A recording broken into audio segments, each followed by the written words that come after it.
the senator, while indoctrinated, could not explain his toxicity.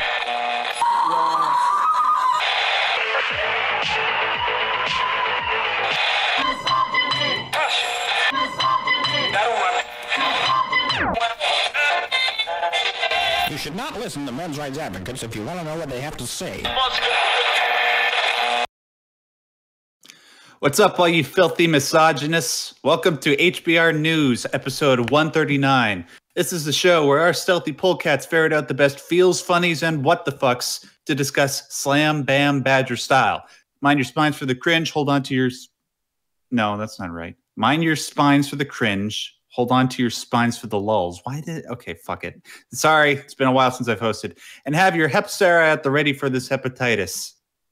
Get it? Because I'm yellow? Anyways, today's polecat panel consists of polecat punster and pussycat punisher, Hannah, Dr. Random Cam, Britain, Panda, Puppet Master, and Rabid Long-Range Rhetorician, and me, your host, Max Starrett, Simpsons kin, and definitely not that fat yellow dude from Sin City.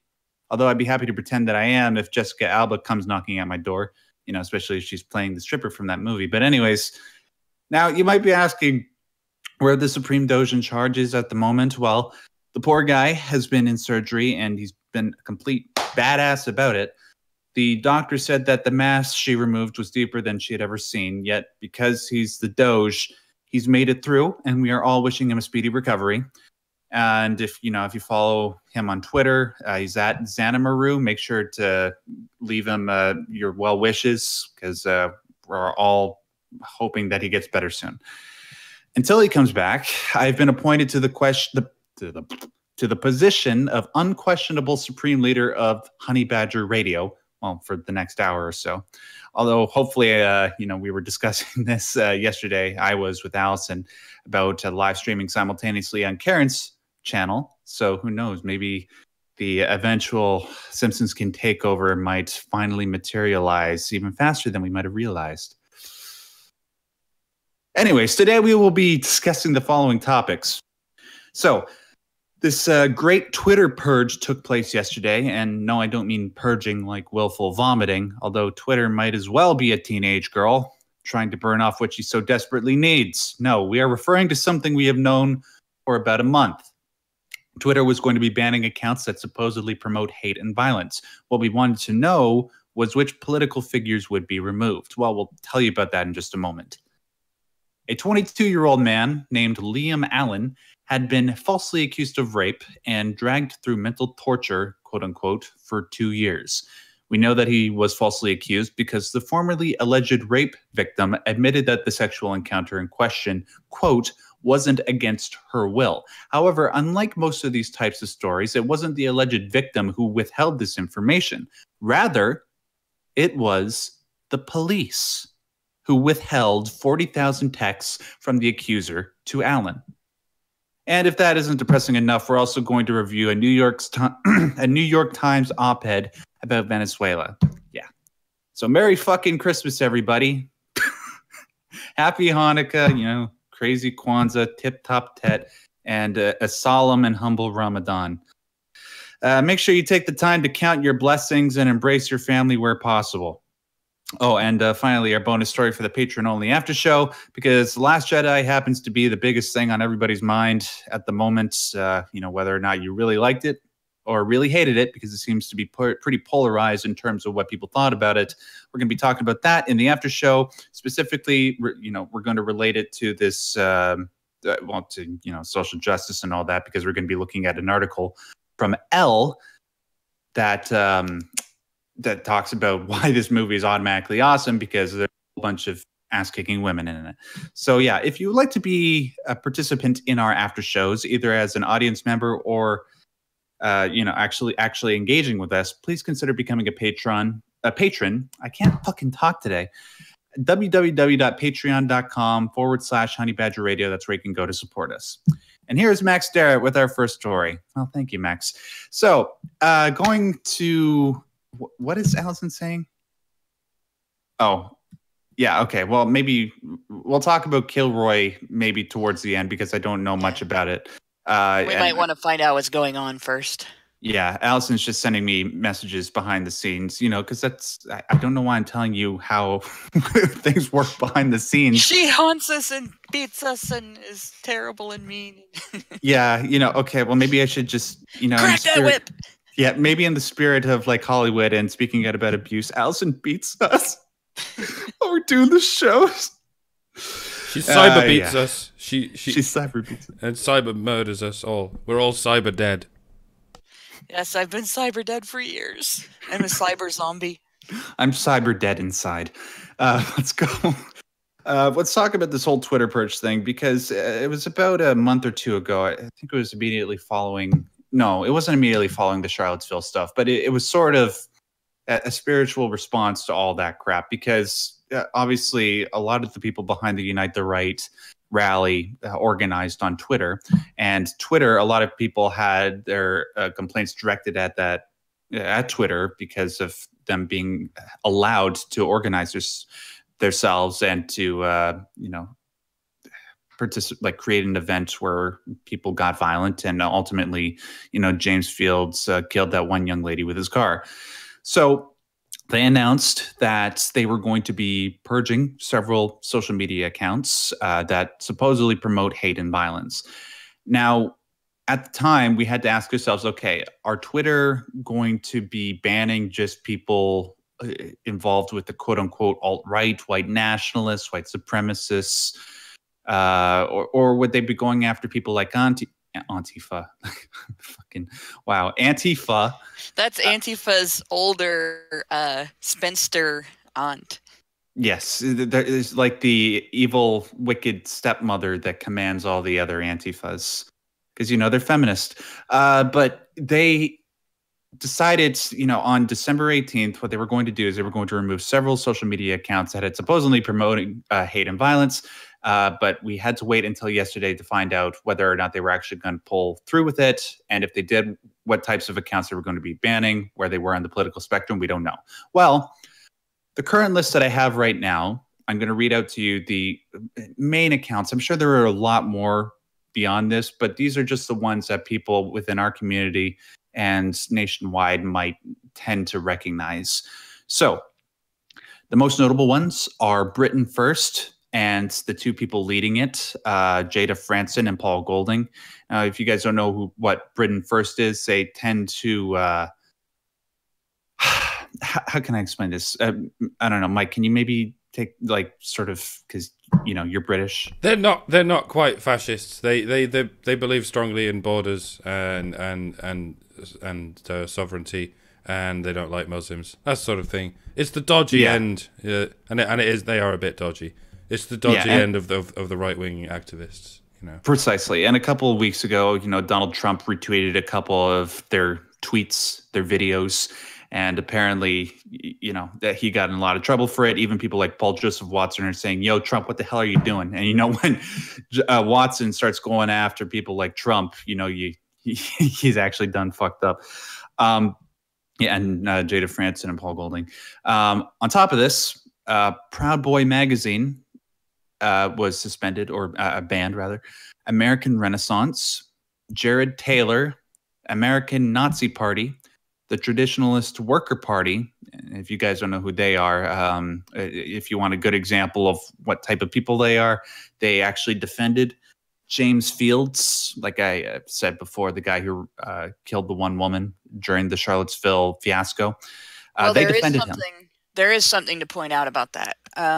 It has come out that he didn't just wantonly, drive down the street and run some woman down because he wanted to do that. Oh. He was actually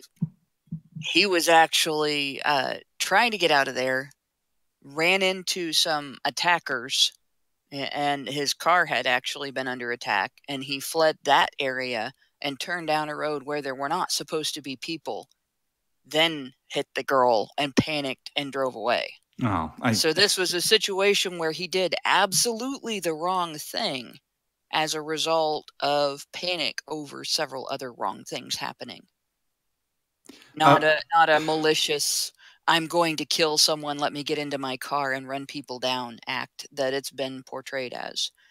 It's still not a defensible act, Mm. but it's not. It's being portrayed as something that demonstrates that this was a planned, violent encounter, and it never was. Well, yeah, I don't believe it was a planned encounter. I trust you, Hannah, but it just seems a bit strange because I watched that video and it seems like he's going way too fast. But anyways, moving on. Well, I mean, would you be going slow if you were running away from a group of people trying to break their way into your car? No, but it's just like if how can I explain this? It's like if you're further up the road, you need some road to gain speed, right? And if it's like he's turning around and then anyways, it's hard to explain. Yeah, it depends on the vehicle because it depends on how much pickup you have and all of that. To me, I don't want to turn around and condemn the guy under the news media's narrative simply because we have seen so many times that they falsify information in order to support their narrative. So I really don't want to like I don't want to blanket condemn the guy any more than I would want to blanket support the guy. And it's it bugs me to hear us repeating the mainstream media's story about him when there's other information that's come out that contradicts it. Right. I appreciate that. And it's important to condemn people for the crimes that they actually committed. So I could be completely wrong. Make sure, like, if you guys have this information, can you please tweet it to me? I'd love to read what it says. Moving on, League of the South, Nordic Resistance Movement, and then like 4 different accounts that I don't know. Maybe you guys know who these are. Ottoman Groiper, Conquer Groiper, Octescent, and Wailabas.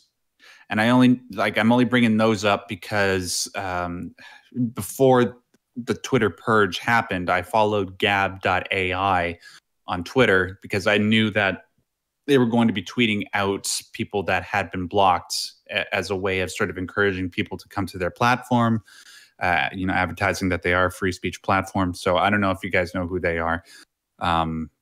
Mike, Hannah, no idea. But anyways, the point that I want to bring up by just reading out these names is that apparently, and I could be completely wrong about this, but based on my research, it doesn't seem like anybody that was anywhere left of center was banned during this purge. Yeah, I wouldn't know. Haven't been paying attention. Have you, I Hannah? have not.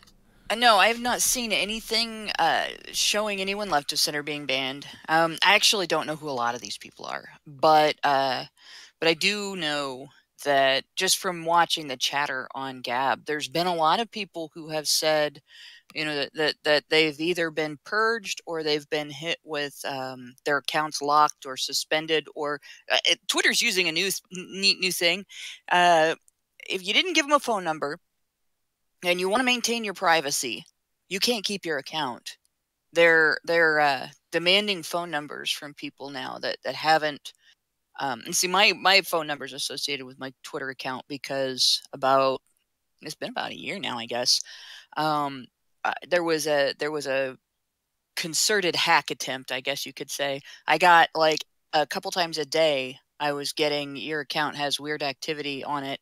You have to change your password, which was Twitter for somebody's trying to break into your account, change your password.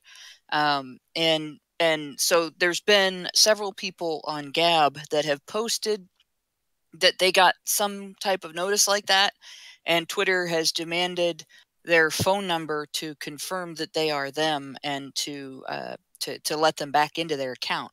So they either have to give their phone number to Twitter, whether they want to or not, or they're no longer Twitter users. It's the same thing that Facebook did with you giving Facebook your state ID, basically. Facebook is going through and demanding people's state ID in order to have a Facebook account. If there's any question as to their identity or whether their name is a real name and stuff, they now have to prove with the use of a state ID that's their real name. And I can see why people would stop using Facebook when that happens, because all of the various websites that have had data breaches, that now their private information is property of hackers that may be associated with identity thieves. Facebook is really dumb for asking for your driver's license, and things like that due to liability purposes. And I think Twitter may be in the same boat with respect to phone numbers for similar reasons. But there's been a lot of behind the scenes cutting people off in ways that are not necessarily directly associated with a Twitter purge. And they do all seem to be right wingers or people who have non-progressive stances on things, people who have criticized Islam, people who have criticized ISIS. And there's a few people that I saw previously who said that they were alerting Twitter to pedophile activity on Twitter, and they were cut off. Their accounts were eliminated or their accounts were frozen and things like that. What? So it seems to be hitting a strange mix of people. Yeah, I'm glad that you brought that up. Just the different ways that people have been affected by Twitter's behavior. I also wanted to mention that not any specific accounts, not any popular accounts have been mentioning this happening to them, but they have been saying that after the Twitter purge, a lot of people have been having difficulty viewing specific tweets, which is adding further to people's belief in the fact that Twitter has been shadow banning people. Like, I know that's happened to you, Hannah, and I've seen proof of it, so obviously I know it's happening. Yeah, it's been recently happening actually too. Mm-hmm. Also, another thing that I found a little bit interesting is, like we were talking about this just before we started the show, Hannah, is that with this, just on this day, we were expecting a whole bunch of people to go. But regardless of whatever side of the political spectrum you were on, we were expecting like Armageddon. At least that's what people were portraying it as. I was watching Tim Pool leading up into this, and he was like, well, this is probably going to be huge. But at the end of the day, all I can surmise is that just a few huge counts were selected. And I guess, I don't know, maybe they went after any Twitter pictures that maybe had like a Nazi logo in it. But that was it. I mean, like, we still have the one guy, I thought that we were all suspecting would be banned off of Twitter would be Richard Spencer, but he's still there. So what the hell's going on? Yeah, in fact, the Daily Beast had an article about that. They were very upset, apparently, that Richard Spencer was not eliminated from Twitter. Yeah, and I can only imagine the reason why he wasn't eliminated from Twitter is the same reason somebody like Donald Trump hasn't been eliminated from Twitter. It's because how would the mainstream media be able to get content to talk about when it comes to, giving, not Donald Trump and Richard Spencer are definitely not equivalents. I'm just talking about the mainstream media getting easy access to controversial figures so that they can do news stories on them. Because after all, when it comes to the way the mainstream media covers Donald Trump, for example, what do? They just go to his Twitter page, right? And a lot of people are wondering, Donald Trump has retweeted videos from Britain First, and Britain First was suspended. So couldn't you do that to Donald Trump? Well, actually, there's another reason they might not be getting rid of them. If they get rid of them, if they get rid of the president, that there's going to be huge backlash, and they don't want the government to have to deal with the situation of a website censoring government officials, because that might actually end up really bad for the entire internet. But the other thing is, if they take someone big, like someone that normally would be checkmarked. I don't know if Richard Spencer is not checkmarked because of his beliefs now, which Twitter opened a massive can of worms with that.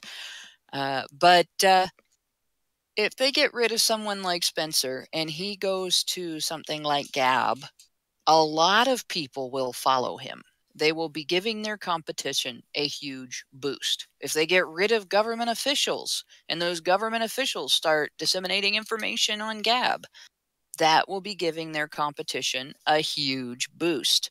The worst thing Twitter could do to itself, the worst thing Twitter's admins could come up with, is to send big audience draws looking for other platforms. That would be incredibly stupid. Yeah, can you?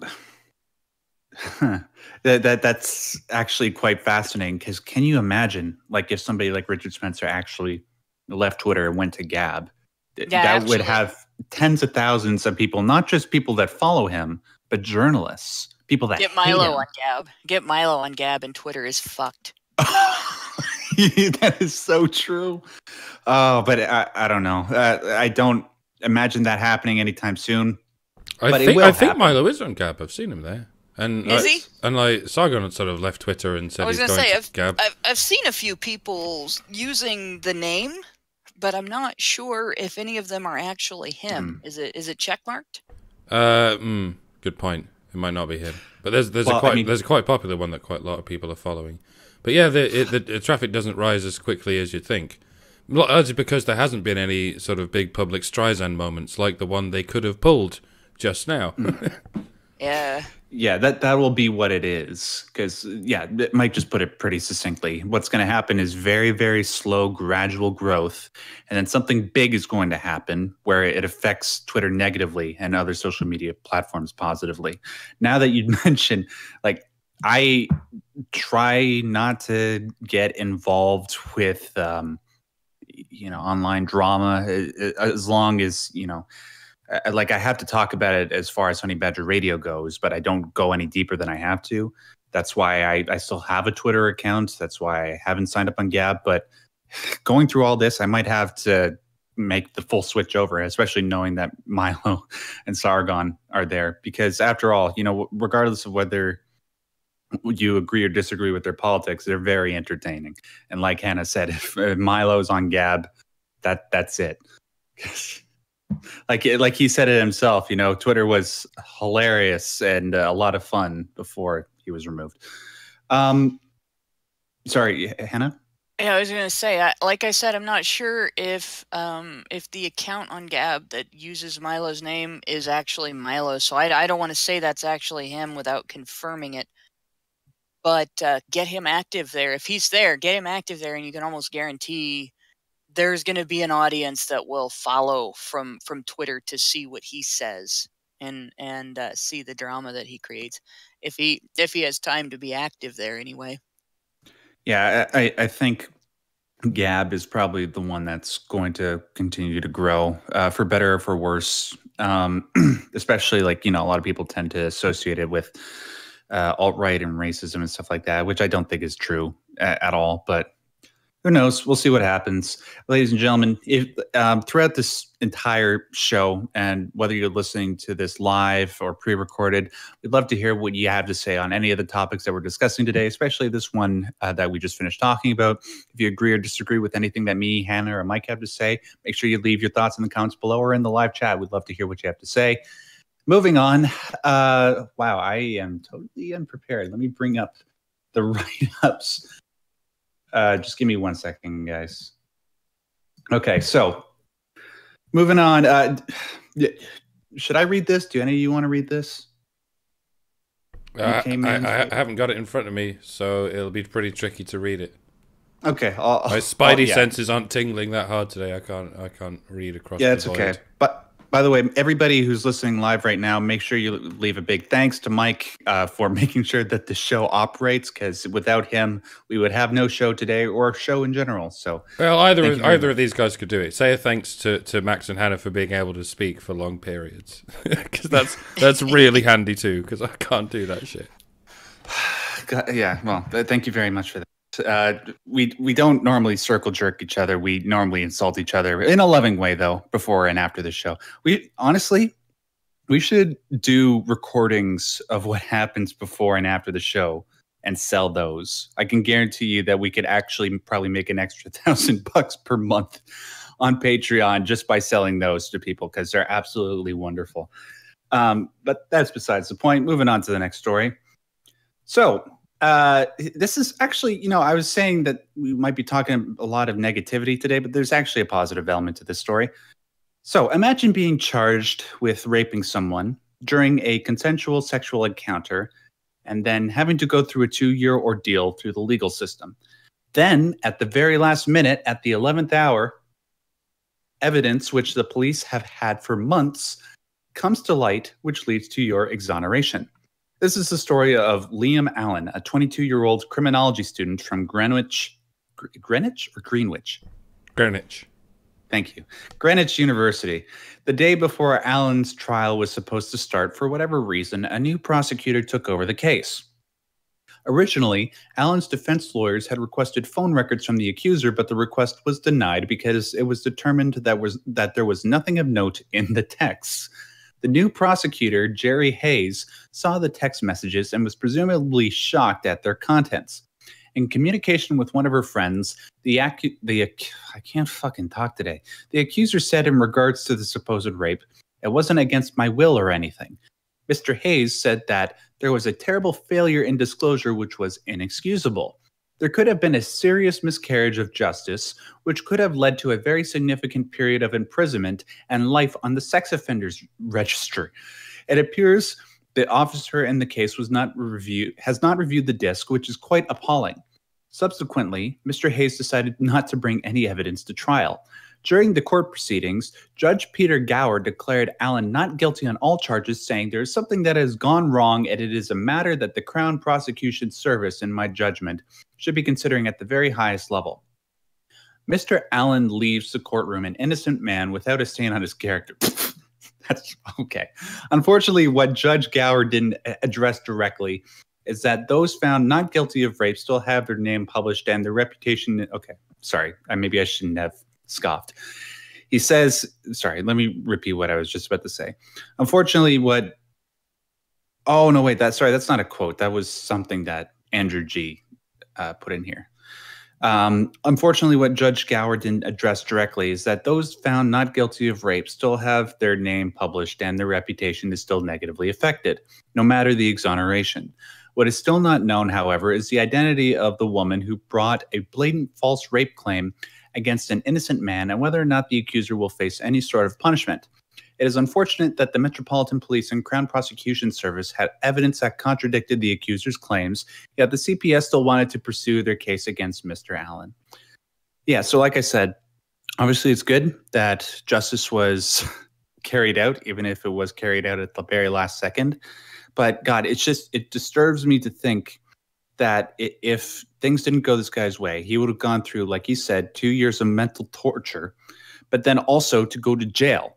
And you know what they do to sex offenders in jail, anybody who has been convicted of a sexual crime. Yeah, there's a number of things, but quite frequently they get killed. Yeah. Or like raped and then killed. Yeah. No, a guy who goes to jail accused of a sex crime, depending on the severity of it, depending on the seriousness of the accusation, is at risk for being killed. Just flat out beaten to death, murdered, stabbed. It's a very horrible situation. But even in this situation, this is just like, if this happened in the U.S., there would absolutely be a lawsuit come out of this, simply because, first of all, his right to discovery in the discovery process was not followed. That evidence, he had a right to that evidence. And from the news stories on this, they didn't just not turn over the evidence. The evidence was requested. They knew the evidence was there, and evidence was not turned over under the claim that it wasn't relevant and didn't have anything that the defense could use. And clearly it was, and it did. And they refused him that evidence. So it wasn't just that they had this and, we're not going to let them know we have it. It was, they knew, they asked, and they were refused. And they had to fight for it. So there would be a huge lawsuit if this happened in the U.S., just on that basis. And then he has the right to present exculpatory evidence in the court case. And of course, having denied him access to that evidence violates that right as well. So this would be, I don't know how serious this is there, but it would be incredibly serious here. there would be a hell of a response to this. What I don't understand, they like if you have 40,000 text messages, and I'm assuming that these text messages took place before and after the rape, the false rape. Why they wouldn't investigate those things? Because ultimately, that's evidence that could help your case, right? That like, if the people that are trying to, well, I guess I don't know. We have to remember, from the prosecution's perspective, it wasn't going to help their case. Right. Yeah. I'm an idiot. You know, if somebody does something like that to you, somebody assaults you, if somebody sexually assaults you in any way, shape, or form, the last thing you want is more contact with them.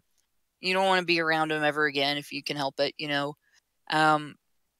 So 40,000, the fact that there were 40,000 text messages kind of indicates that something was up with the accusation being false.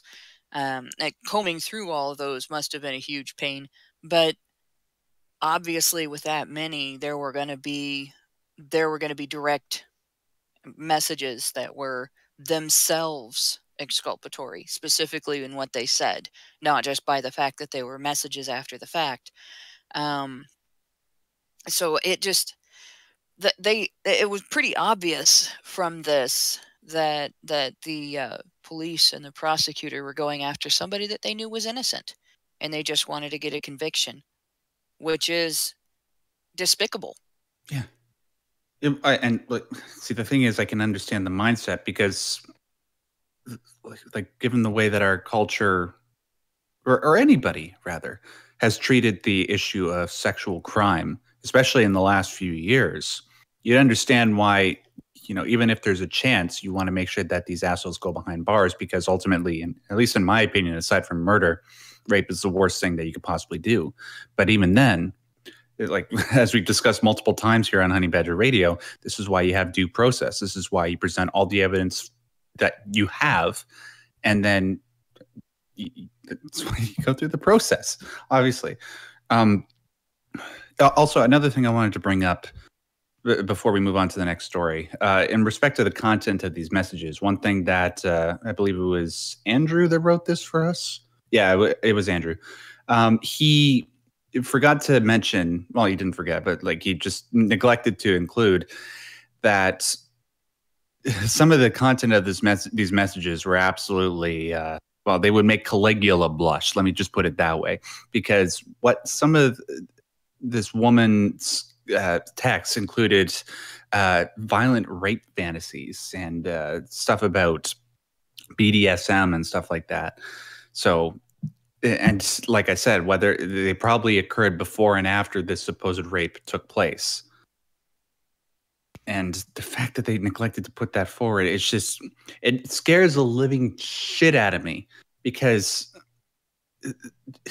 I understand, especially coming from like a place of somebody who has always sort of been on the side of women my entire life, and I have a bias towards issues involving sexual crime.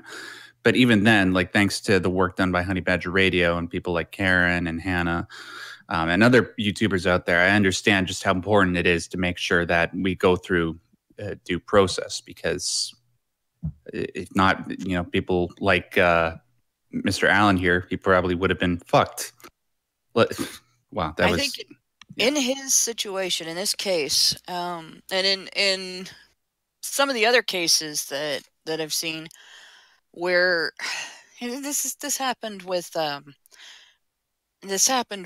local fellow that he's trying to get on with his life, so I'm not going to name him, but I watched a case here in the Dayton metro area where the same type of thing happened. They not necessarily with text messages, but there was clear and obvious evidence that the allegation was false. The way the allegation was worded, the accused would have had to have 3 hands to do all of the things that the accuser said he did at the same time. And she did say he did them all at the same time. So it was blatantly obvious that the accusation was made up. She had not considered the fact that it takes 3 hands to do 3 separate things that involve force. And the situation basically was that the court wanted a conviction, so they railroaded him. The judge denied him a change of attorney when the attorney wouldn't argue his case and made one up for herself to argue that wasn't his case. The prosecutor basically ran him over repeatedly in various ways. At the end, when it became blatantly obvious that the guy had been railroaded and he was trying to get some justice, to get things overturned, to get this fixed, the prosecutor's last word on the topic was res judicata.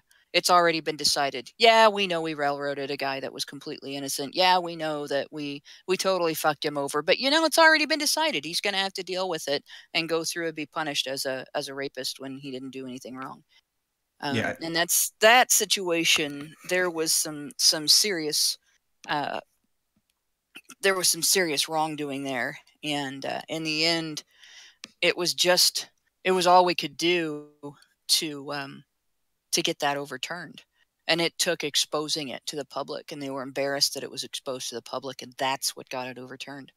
And this is why, remember when we talked about people coming into the court and actually witnessing the cases, even though you're not a witness in the case, you sit in the audience and you watch what the prosecutor does and you watch what the judge does.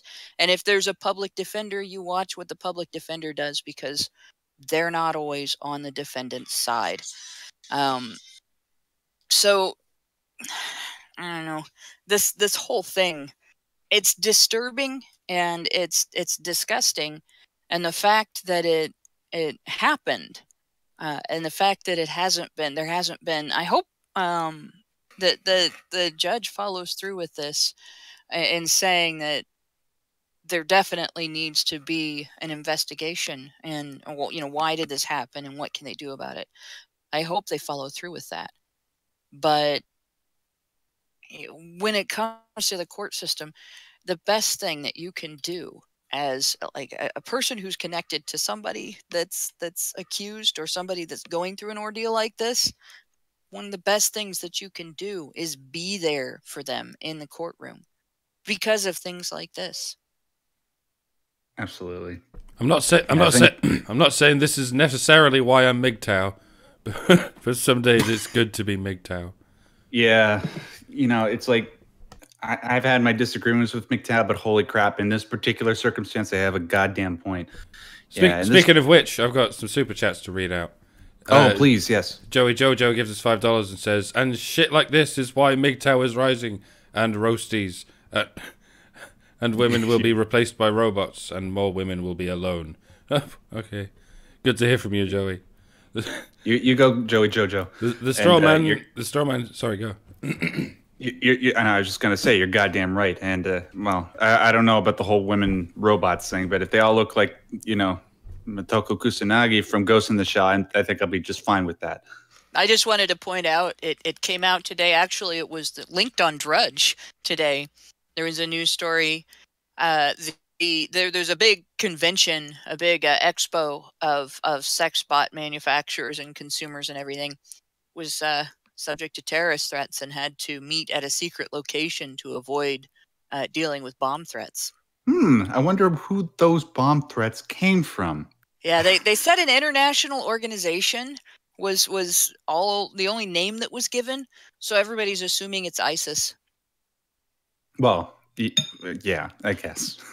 Well, that would make sense too. I was thinking more like a radical feminist group, but yeah, I know. That's what I was thinking. I'm like, which radical feminist group did this? But all the news organizations are reporting Muslims did it, just on the basis of it being an international organization that made the bomb threat. Yeah, I don't. Maybe actually, I'm betting feminists, but yeah. Yeah, I was going to say something about ISIS that's extremely politically incorrect. So I'm just not going to.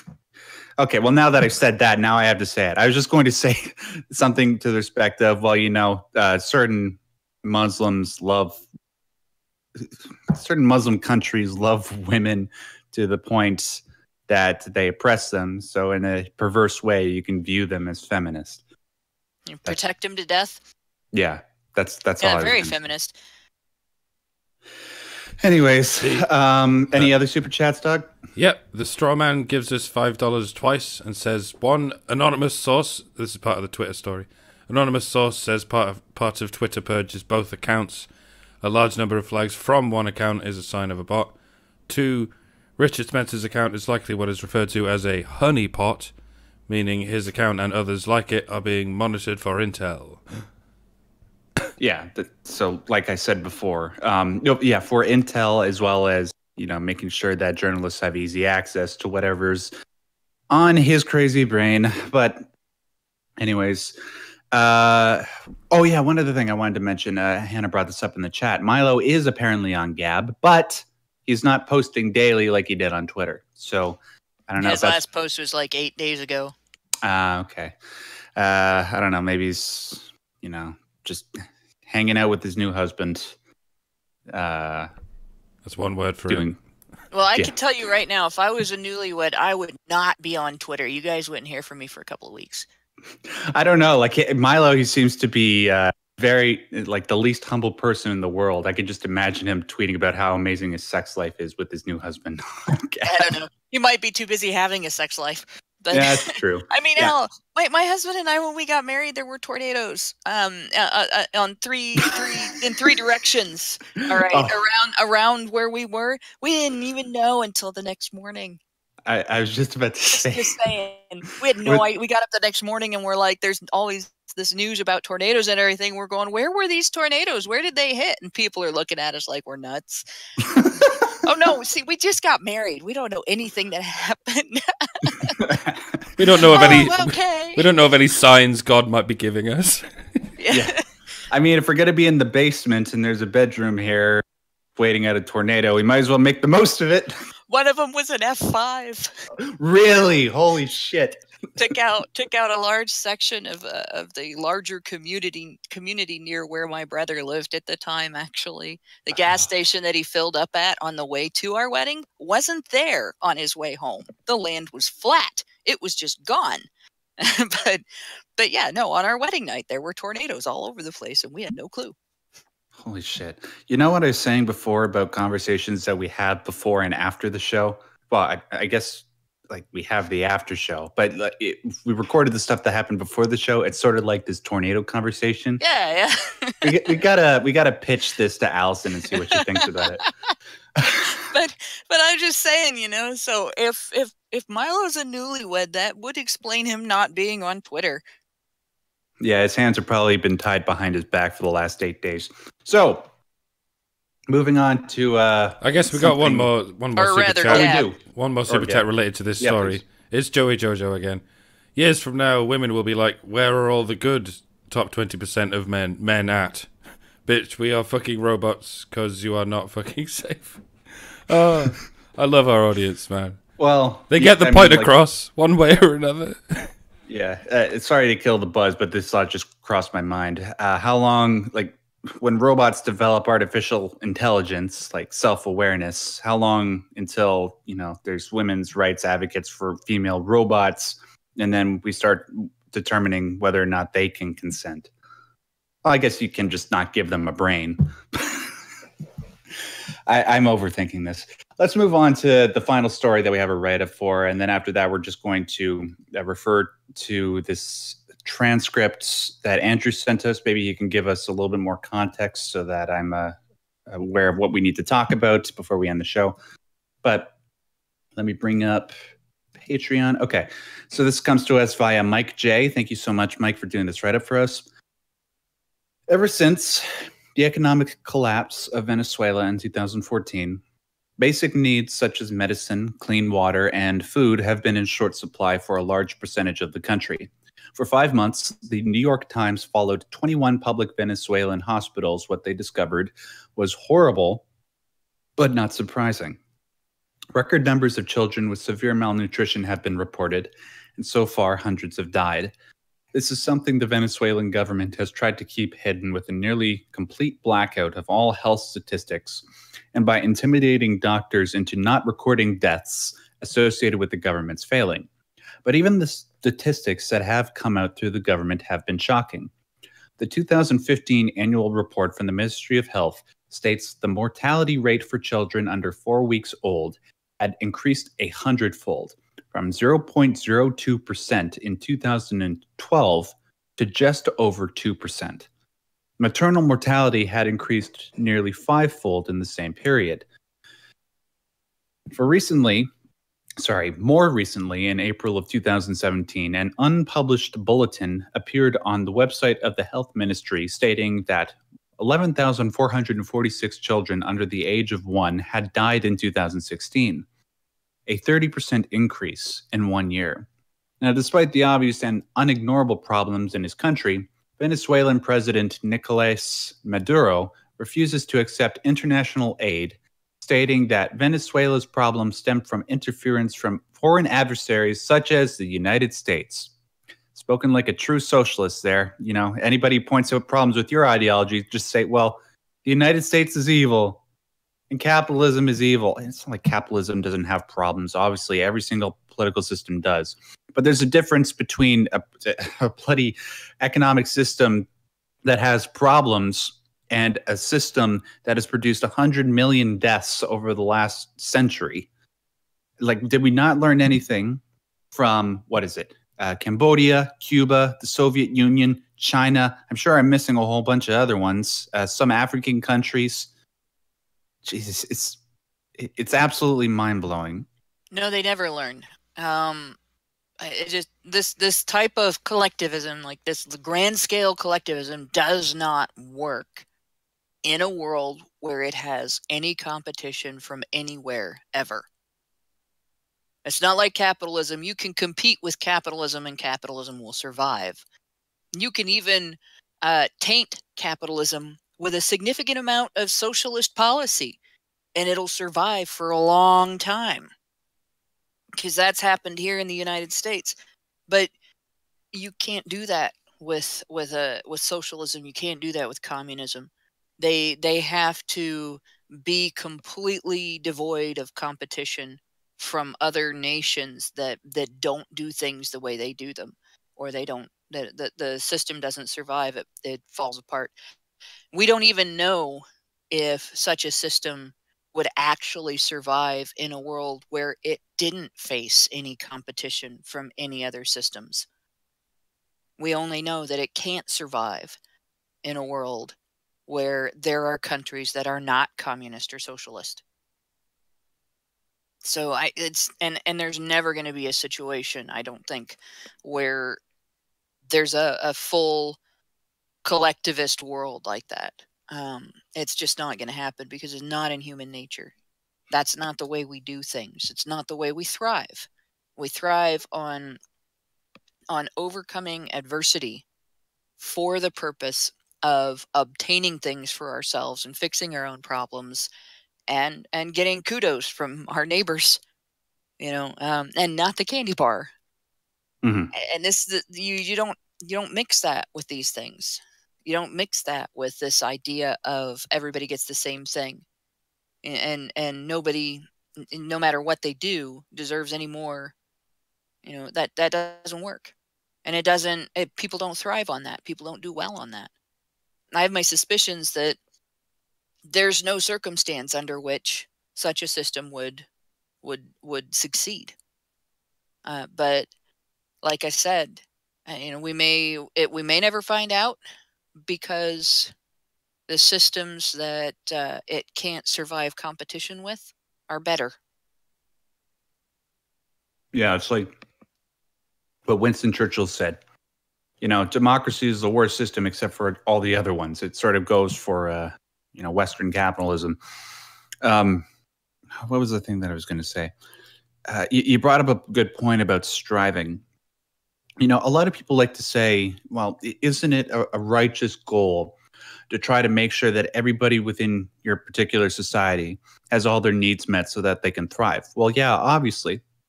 But the whole point of life is to be able to strive so that you can rise above the mediocre masses. I mean, that's why people do anything. It's because they don't want to be like everybody else. They want to be something greater. They want to be somebody that people can look up to. They don't want to just be mediocre, because you can't sell mediocrity.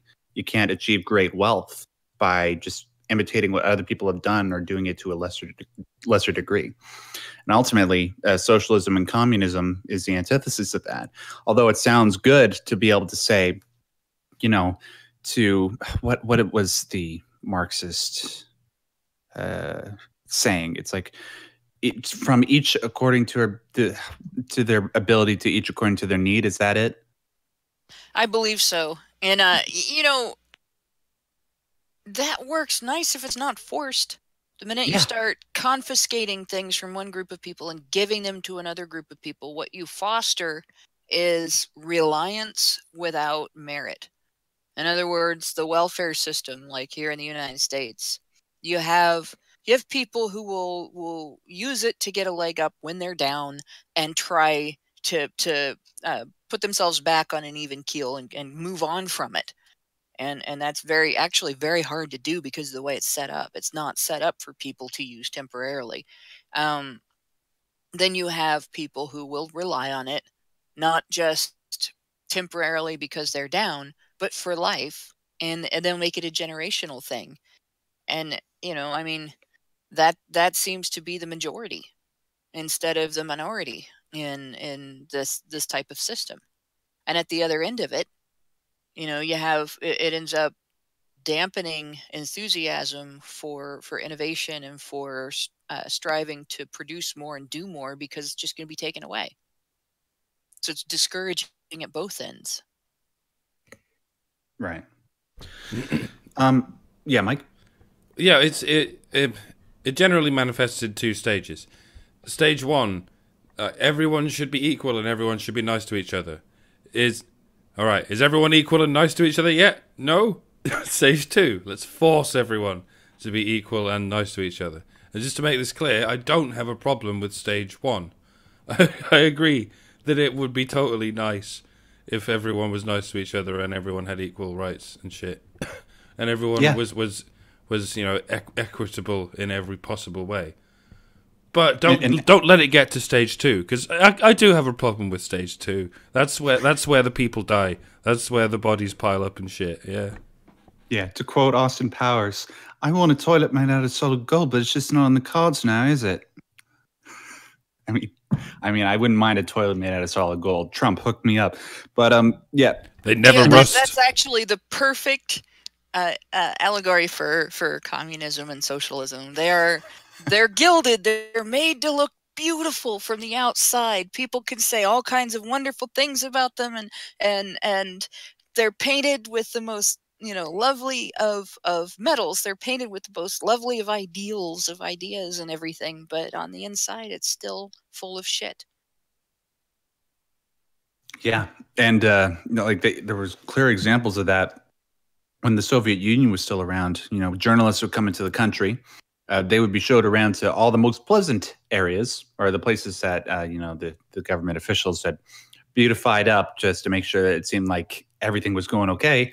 Then the journalists would go back over, and the Marxists would cite their reports as reasons for why Marxism and socialism and communism would be absolutely okay. By the way, I want to apologize to Mike. I sort of just selected this story out of hand without really reviewing what was actually within the article. I just knew I wanted to talk about it because, holy crap, some of the stuff that Mike didn't cite. I'm no fan of trigger warnings, but sometimes it's like what you're reading is so terrifying. You probably would prefer to have not read about it at that particular instant. But yeah, if you actually go to the link and you look at the pictures, they are heartbreaking. Horrifying.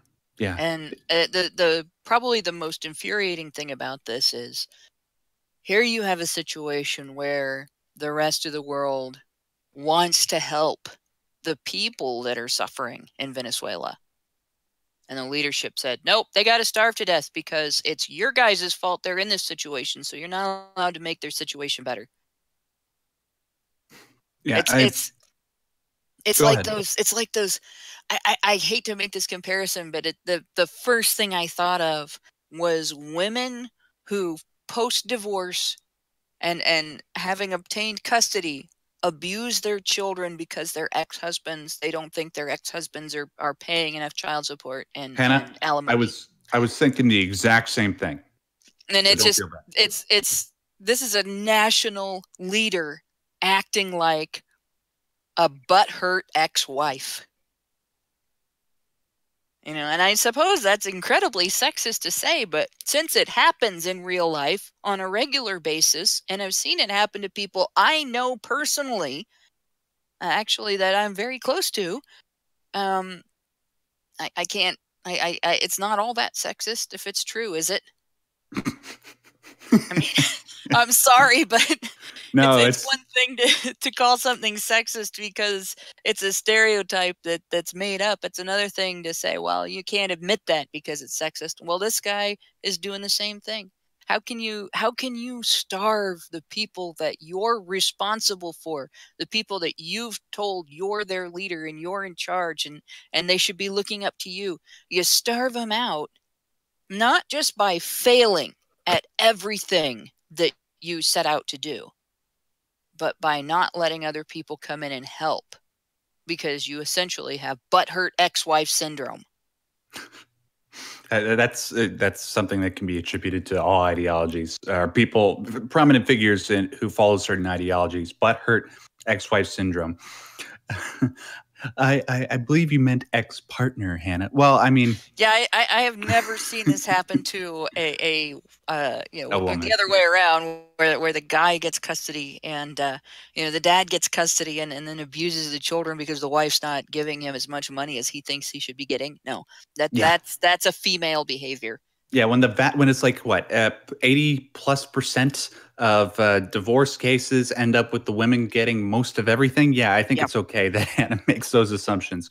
But yeah, I suppose the one good thing that made me want to continue with this article and talking to you guys about the content of it is that it's Christmas time, and reading stuff like this, a good thing to take out of it, at least this is what I've been doing, is that it really makes you appreciate all the various blessings that you probably don't think about 364 days out of the year. And when I'm reading about, like, I don't want to say trigger warning, but just like turn off your your headset if you don't want to hear about this. But when you are reading about women who can't breastfeed their kids because they're so malnourished, and they're in the hospital with them for 6 weeks, and at the end of everything, they actually die. It really makes you appreciate, the benefits of the capitalist system, and just the fact that you have most of your family that you can eat. And even if some of you out there that are listening to us right now are poor, and I know a lot of you are. I mean, a lot of the stuff that we talk about here revolves around men's issues. Even then, compared to the rest of the world, even though your problems are real, it could always be worse. So I'm sorry to put it that way. At least when stuff like Hurricane Harvey hitting Texas happened, you didn't have a governor, in there going, nope, no humanitarian aid can be sent to Texas because we hate all of the other states of the union. Exactly. And it boggles my mind to think that this Maduro guy, he will not be self-reflective enough when little children,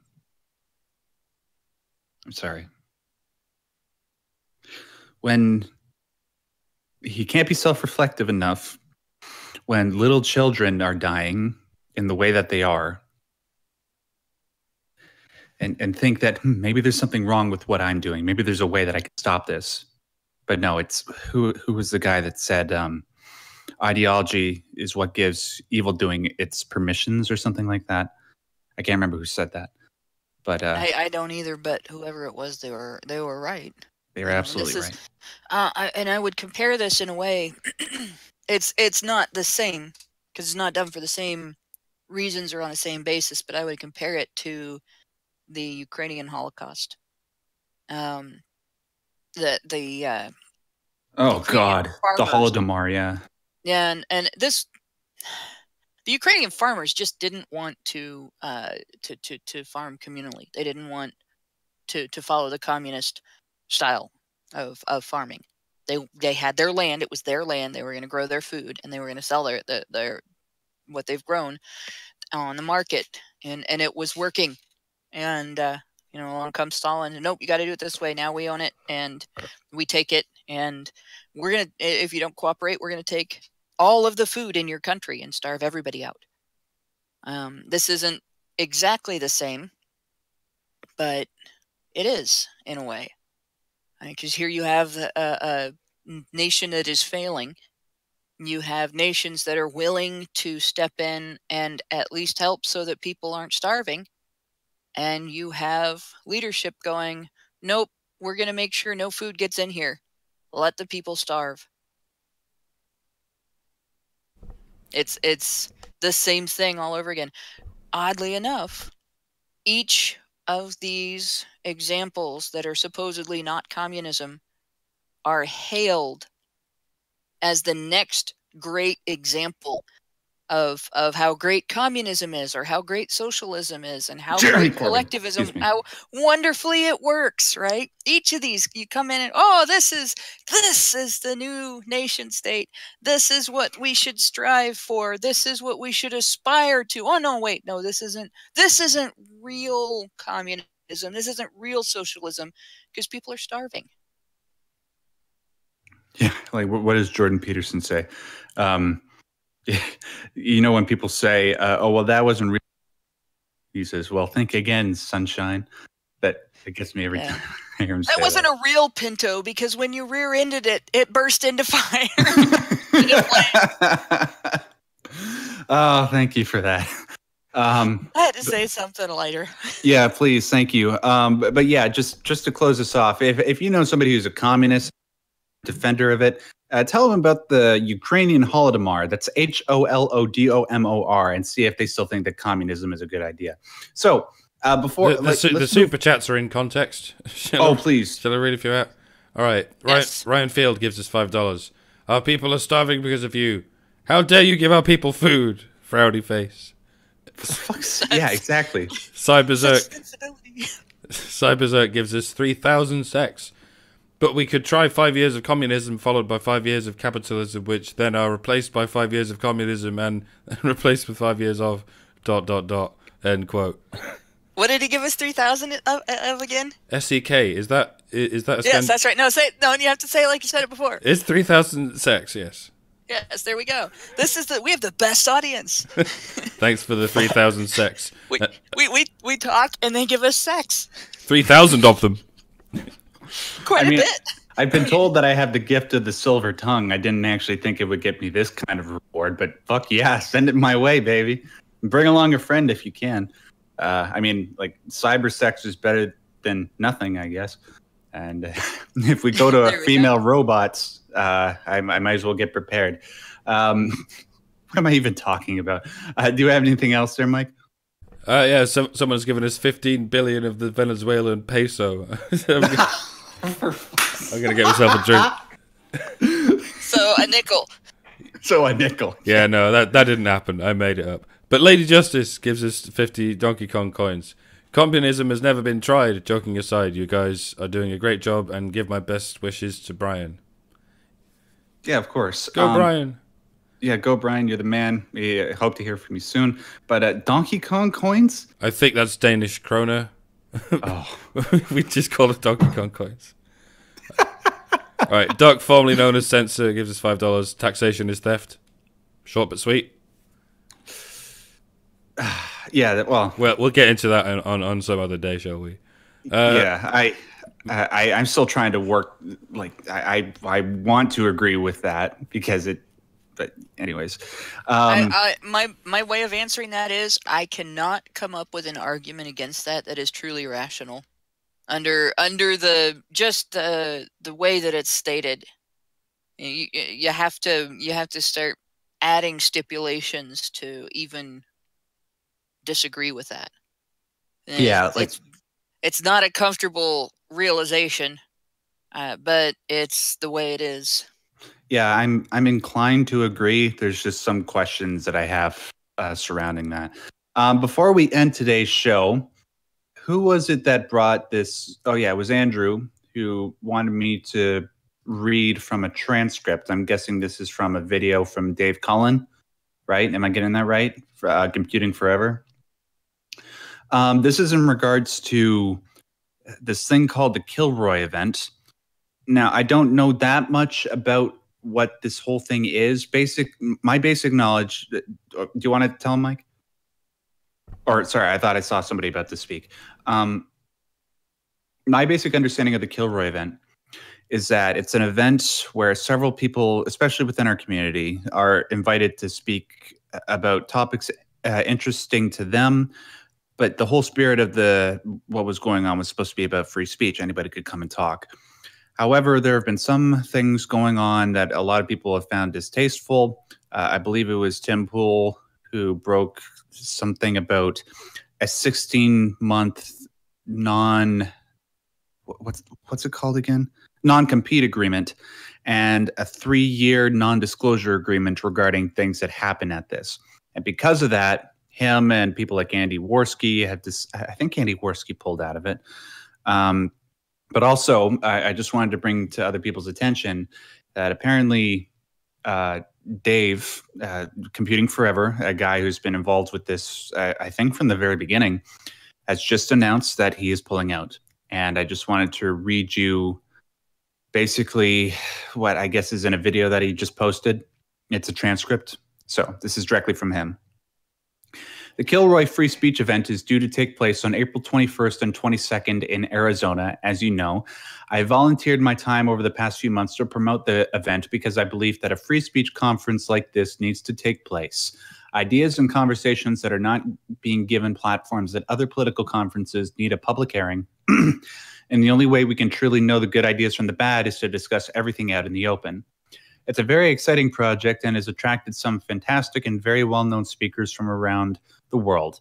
Enormous credit must go to the tireless work of Based Mama, who is arranging everything on the ground in Arizona, and also to Sister Danger. I'm very pleased to have helped get this event started.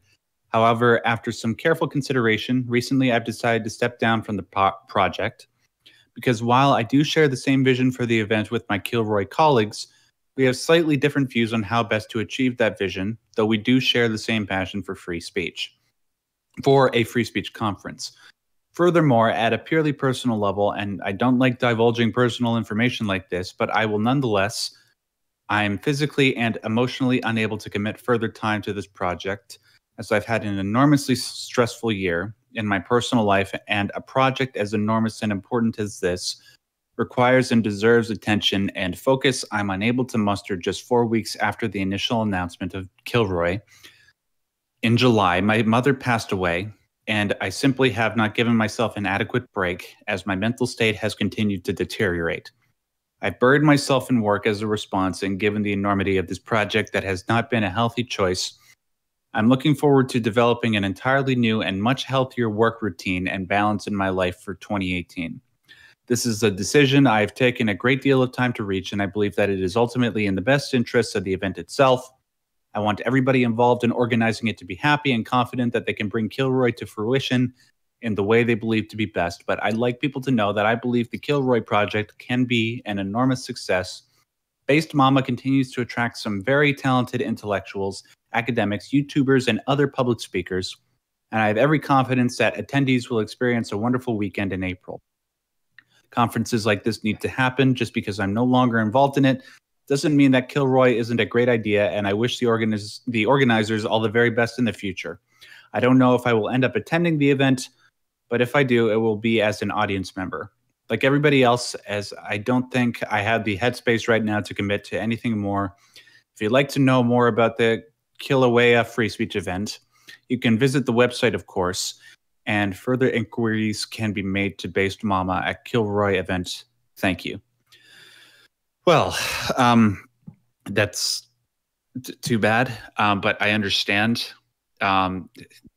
This is a poor example, but it's an example that I like to use anyways, because it gets us across the same message. I totally understand. Like when you lose a loved one, a natural instinct that people seem to have is to bury themselves in work so that they can take their minds off of it. And the example that I want to use, even though it's sort of a poor one, is Zack Snyder. He was the director of Batman vs. Superman, Man of Steel, Justice League 300. And while he was filming Justice League, tragically, his daughter committed suicide. And he thought, this is absolutely terrible. I need to not be able to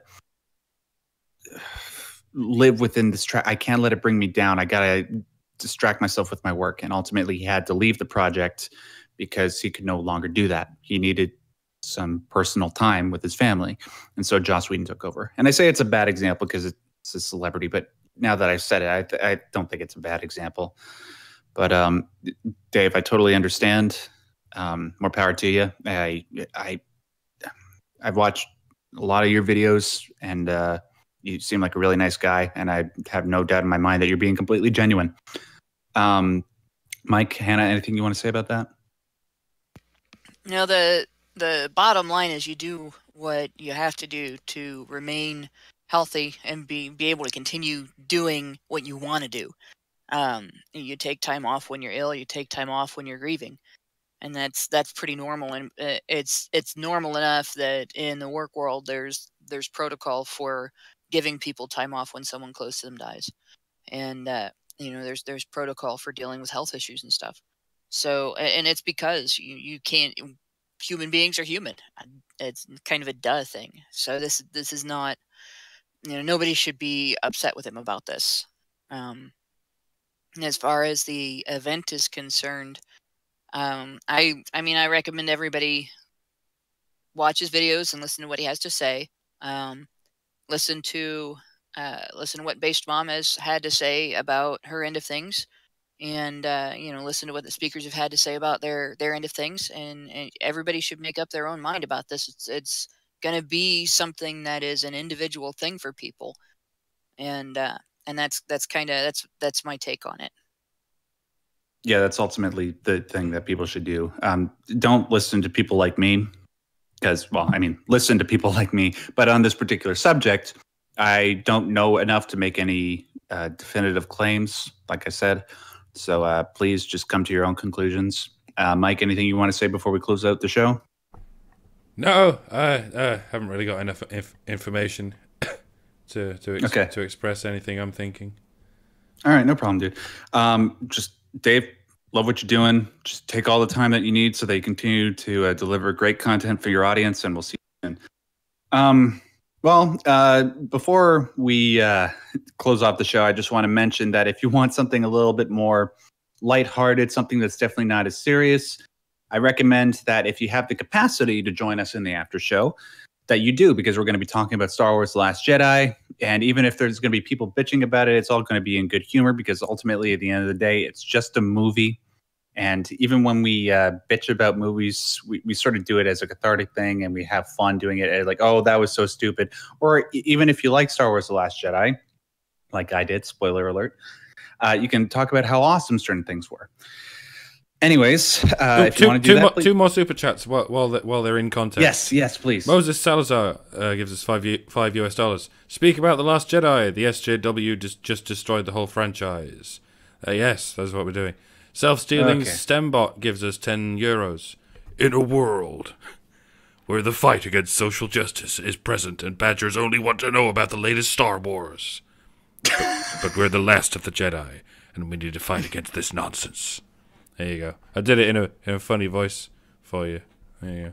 In the world where only one Simpsons can remain. One man. Yeah. I would have a yellow lightsaber. Hey, but come on, like we talked about all this serious shit, and we need some levity, especially because I gotta take my mind off of all this horrible shit that we talked about. I gotta work tomorrow, all that crap. Anyways, ladies and gentlemen, thank you so much for joining us for this particular episode of HBR News, and thank you so much for tolerating my amateur hosting skills. Now that Brian's away, hopefully he'll be back in the next couple of weeks. I don't know, like he's been through a lot, and like I said, if you have the ability to, make sure you send him some get well messages through social media. Let him know that you're thinking about him. I'm sure, as I know you all are. I want to thank Mike for doing all the technical stuff and providing commentary. Yeah, if the sound was awful, it was my fault this time, folks. It was all me.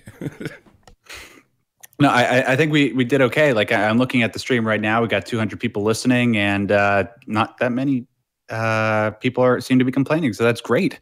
And I also want to thank Hannah, because if it weren't for her, this show would probably be half as long, because I have, nowhere near the insightful opinions that she does. And I have a big mouth. Yes. I have a big mouth, but in the literal sense. Like people actually said that I have lips like Steven Tyler, but that's a little bit too much information. But that's actually true. I'm not just making a joke. If you like this particular episode of HBR News, make sure to leave a like, guys. If you're watching the show live right now, hey, talking to you. Can you please hit that like button, because it really helps out Honey Badger Radio. It helps get our content out to as many people as possible. That's how the YouTube algorithm works, apparently. So please hit that like button right now.